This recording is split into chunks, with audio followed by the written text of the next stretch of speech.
Hi, I'm Nicholeen Peck, and I teach all over the world about parenting, good communication, and family bonding. And in this video, I'm talking about how to discipline a disrespectful teenager.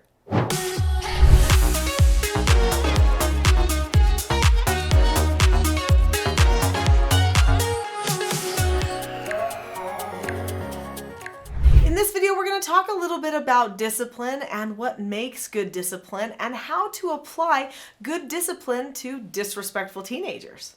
Essentially, the word discipline relates to the word disciple. So when a child is disciplined, the whole idea is that you help them become a better disciple. You help them honor their parents. So that seems a little biblical, doesn't it? Because that's actually where it comes from, the whole concept of discipline.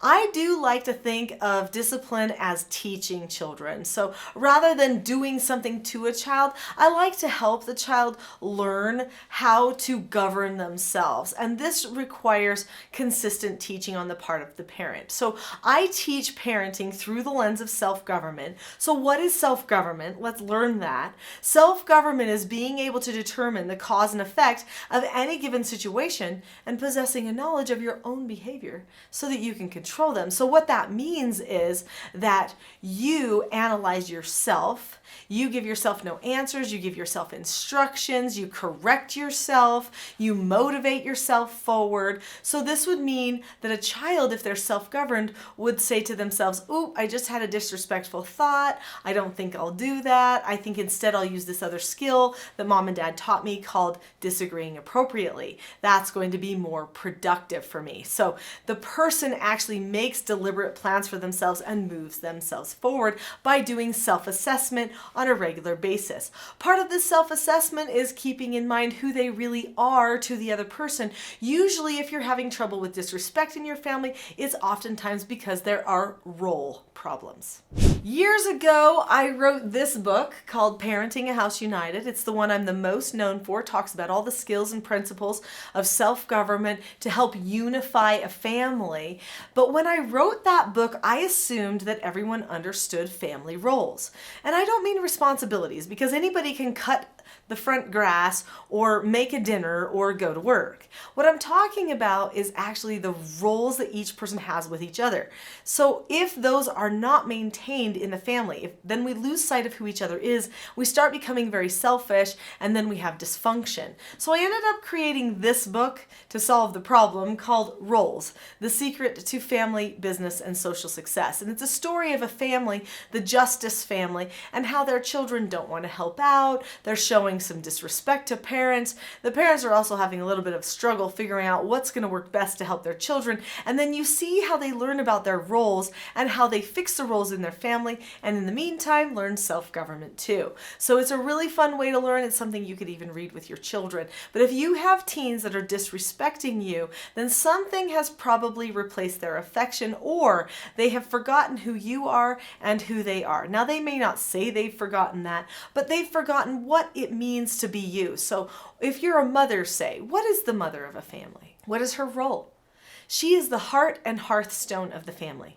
She literally holds a tether to the heart of all of her children, and she's able to guide them, direct them. And every time they make a decision, they're usually thinking, would mom be okay with this decision?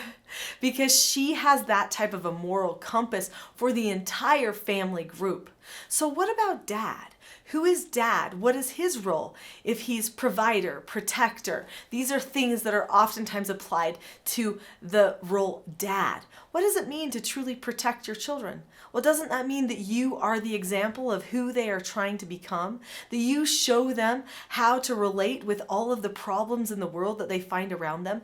Both mothers and fathers are teachers to their children, and children all have the role of learner. If we get teachers not teaching or learners not learning, we have dysfunction, and we have to go back to roles. When you have a child who is disrespectful to you, whether they are in their teens or otherwise, that is a state of dysfunction, and it usually is a sign that you have a roles problem. So I recommend definitely looking at roles first, and then going to all of the skills and principles of self-government that are going to be useful. So let's talk about those. So let's talk about the skills and principles of self-government that are going to be really useful to you as you are focusing on improving your technique for helping to discipline or teach your teenage child that might be having problems with respect. So let's talk a little bit about that word respect. When a person respects another person, that means they honor who that person is. This is why the roles bit is so important. When you respect a person, you revere them, you highly regard them, which means that you acknowledge their value. When you have disrespect for a person, you usually are behaving in a way that is indifferent, which shows that you don't necessarily value that other person. So we want to make sure that we're creating good bonds and connections as a family in order to increase each other's value all of the time. So in our family, when I did treatment foster care, I was bringing in disrespectful teenagers into our home. They weren't part of our family. Why should they care about me at all, except for that they were court ordered to go to my home? So I had to start really improving that bond and that relationship with those teens before I could ever touch their heart and help them learn self-government. In the end, when a person learns self-government, it's because they've chosen to have a change of heart. And I wanted that for all of my children and all of the foster children that we helped do therapeutic treatment care for. So at the end of the day, we decided to put a very heavy focus on the relationship and that good open communication, straightforwardness instead of manipulation. This meant that at the very beginning, I was going to need to teach my children and foster children what was expected of them, what type of skills that they would need for success. So in our home, we teach 4 basic skills that really take care of almost every problem they might have, or are the solution to every communication situation. These 4 basic skills are following instructions, accepting no answers and criticism, accepting consequences, and disagreeing appropriately. For instance, let's take disagree appropriately.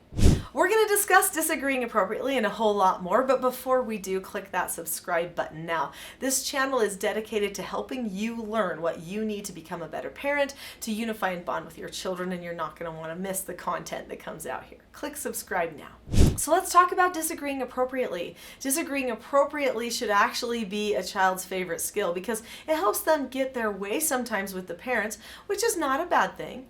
A child can have their way, especially if they talk to you in an appropriate manner. So when a person disagrees appropriately, they look at the person, they keep a calm face, voice, and body. They say that they understand your point of view. They share their point of view, they listen to what you have to say, and then they say okay and drop the subject. So they don't get to control everything, but they do get to be heard, and that's important. This disagree appropriately skill is going to be helpful for parents, teachers, employers, siblings, friends, everyone. And it is a power skill that we can use to solve problems with our relationships with other people. And I've got to tell you something. The disagree appropriately skill is kind of a magical skill because it's the gateway skill to self-government. When a person is not wanting to self-govern themselves, then they are usually in the midbrain or back brain. They're being very emotional and making a lot of excuses for themselves based on emotion. In order to go front brain, we've got to start thinking logically. And disagreeing appropriately is the skill that helps a person keep a logical focus because they're looking at what everyone is doing around them.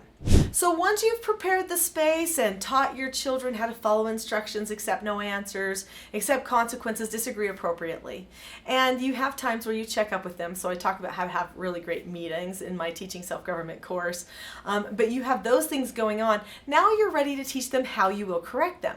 So this is important that they know exactly how they will be corrected too. No surprises. It decreases anxiety, increases the chance that the correction will stick. So you teach that ahead of time and then you carry on with the correction. Now, some of the best ways to correct children are actually to describe a situation and explain why it's not a good idea, whatever happened, describe what should have happened, and then tell them what negative consequence they have earned, and then have them follow through with that, but then also practice doing things the right way so you don't have a problem in the future. Now, I know sometimes kids will be like, I don't care. You can correct me all you want. I'm not doing it. I don't care. This actually means that a child is out of instructional control. If a child is out of instructional control, and I'm talking child meaning teenager, all the ages are children, okay? If they are out of instructional control, then we do something called the rule of three. I teach this in my Teaching Self-Government Parenting course. So this is something where I do 3 things 3 times to help a person get pointed toward calmness. When a person is disrespectful, they're focusing only on themselves, which is one micro detail, and they're forgetting the big picture of communication. So if you bring in one of the tones of good communication, such as calmness, it opens that vision up again to how their communication is actually bouncing off of all of the people around them. So we keep pointing them back toward calmness with this thing called the rule of 3. They can earn 3 negative consequences in the rule of 3, but they don't have to. In fact, at any time, they can choose to just be calm, and then they won't earn those 3 negative consequences. But I make sure that I do a pre-teach, an instruction, and a correction, well, if they need the correction, every single time during the rule of 3 so that they get some good, predictable, and repetitive correction that helps bring them to a place of choosing calmness. So you do have to be prepared ahead of time. If you are going to help a teenager lose that disrespectful tendency, you've got to make sure that you are ready with the skills, you teach them what they are ahead of time. Another thing that is vital for helping a teenager with a disrespect problem is making sure that they feel understood. Now, remember that disagree appropriately skill is super important at that. But also, after they do get calm, get to a place of real understanding. Make sure you have good conversation about what happened and help them make plans for better communication in the future. Parents should always be willing to talk to the children and be understanding so long as the children's not out of control. So in my family, if a child is out of control at the time, then I say, I know you want to talk about this, we will, but we have to choose to be calm first, then we can talk about it. There's a reason for that. You can't sort out any problem when you're in mid or back brain. You have to get to front brain. And so long as you're not calm, you are not in front brain. So we get to calm first, then we solve our problem when we talk about it. If you want more help with your calmness, I have a Calm Parenting Toolkit that I would like to give you for free. So in the description below this video, there is a link that says teachselfgov.com/toolkit. That will give you my Calm Parenting Toolkit, which is 10 lessons that are all tools that you can use for calmness, and it will give it to you for free. So click on the link to that video now, and I'll see you there.